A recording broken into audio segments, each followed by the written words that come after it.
우리는 지금 하나님의 자녀가 된 우리가 누리는 유익에 대해서 살펴봤습니다. 지난 시간에는 금생에서 누리는 유익을 살폈습니다. 이 땅을 살아갈 때에 누리는 유익이죠. 오늘은 이제 죽을 때 누리는 유익입니다. 죽을 때 누리는 유익, 뭔가 좀 어색합니다. 우리에게 죽음은 뭔가 불편함이 있습니다. 사자성어 가운데 전분세락이라는 말이 있습니다.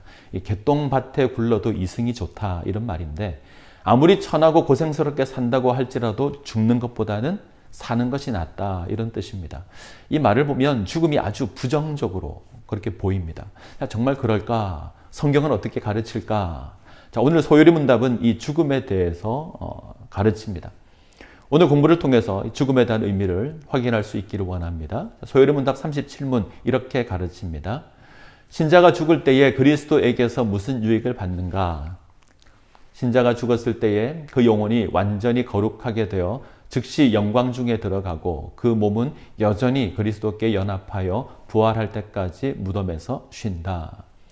하나님께서 사람을 창조하실 때 흙으로 사람을 빚으시고 코에 생기를 불어 넣으셔서 창조하십니다. 이 내용을 보면 사람은 육체와 영혼 이렇게 구성되어 있습니다. 죽음은 이 육체와 영혼이 다시 분리되는 겁니다.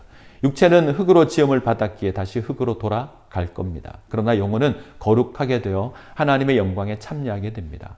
아울러 마지막 날에, 마지막 때에 우리 주님께서 다시 재림하실 때에 죽은 육체가 영광스러운 모습으로 다시 살아나게 될 겁니다. 그때까지 육체는 무덤 가운데서 쉼을 누리게 됩니다. 성경은 이것을 잔다 이렇게 고백을 합니다.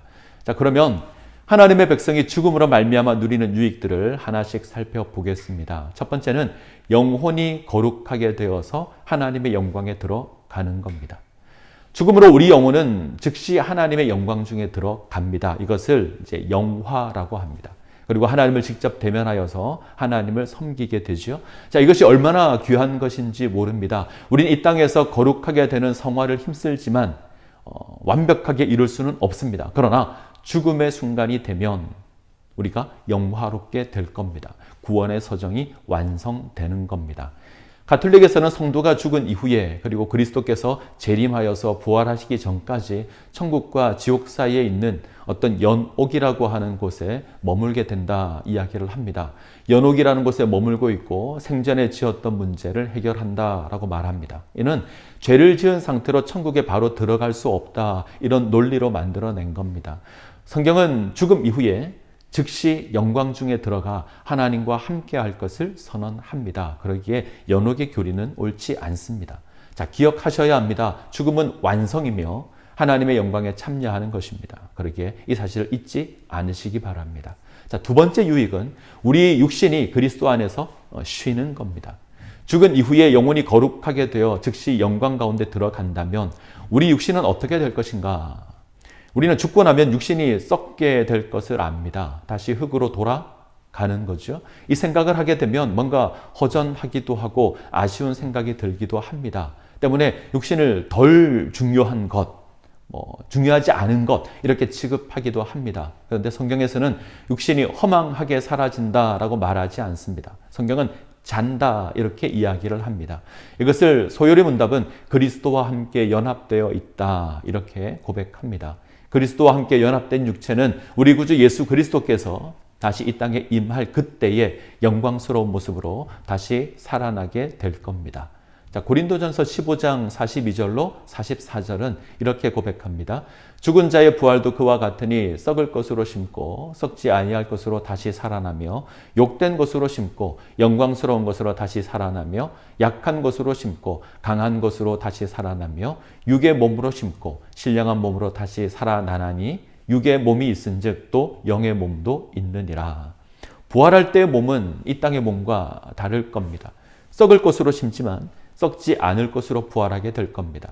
죄로 말미암아 욕된 것으로 심지만 영광스러운 것으로 부활하게 될 겁니다. 약한 것으로 심지만 병에 걸리는 것 같은 약한 것으로 심지만 강한 것으로 다시 살아나게 될 겁니다. 자, 주목해야 될 것이 하나 있죠. 성경은 죽음을 두려운 것으로 혹은 절망적인 것으로 말하지 않습니다. 그것은 하나님을 모르는 세상 사람들이 지니는 생각입니다. 죽음은 영화롭게 되어서 하나님의 영광에 참여하는 겁니다. 죽음은 그리스도 안에서 안식을 누리는 것입니다. 그렇기에 우리는 죽음 이후를 소망하는 삶을 살아가야 합니다. 종교개혁자 루터는 사람은 세 가지 인생을 산다라고 말합니다. 첫 번째 인생은 엄마 뱃속에서의 10개월의 삶이고요. 두 번째 인생은 이 땅을 살아가는 70에서 80에 이르는 인생입니다. 세 번째 인생은 죽음 이후에 하나님의 영광 가운데 세워지는 인생입니다. 각각 인생으로 넘어갈 때에 다소 어려운 과정을 지나죠. 엄마 뱃속에서 이 땅의 인생으로 나아갈 때에 출산이라는 어려운 과정을 지나야 합니다. 이 땅을 사는 인생이 하나님의 영광에 참여하기 위해서 죽음이라고 하는 다소 어려운 과정을 지나야 합니다. 그러나 이 과정을 지나간 이후에는 그 이전과 비교할 수 없는 놀라운 영광을 경험하게 될 겁니다. 연애를 누리시기를 소원합니다. 자, 마지막으로 소요리문답 37문 다시 읽고 마치도록 하겠습니다. 신자가 죽을 때에 그리스도에게서 무슨 유익을 받는가? 신자가 죽었을 때에 그 영혼이 완전히 거룩하게 되어 즉시 영광 중에 들어가고 그 몸은 여전히 그리스도께 연합하여 부활할 때까지 무덤에서 쉰다. 자, 기도하겠습니다.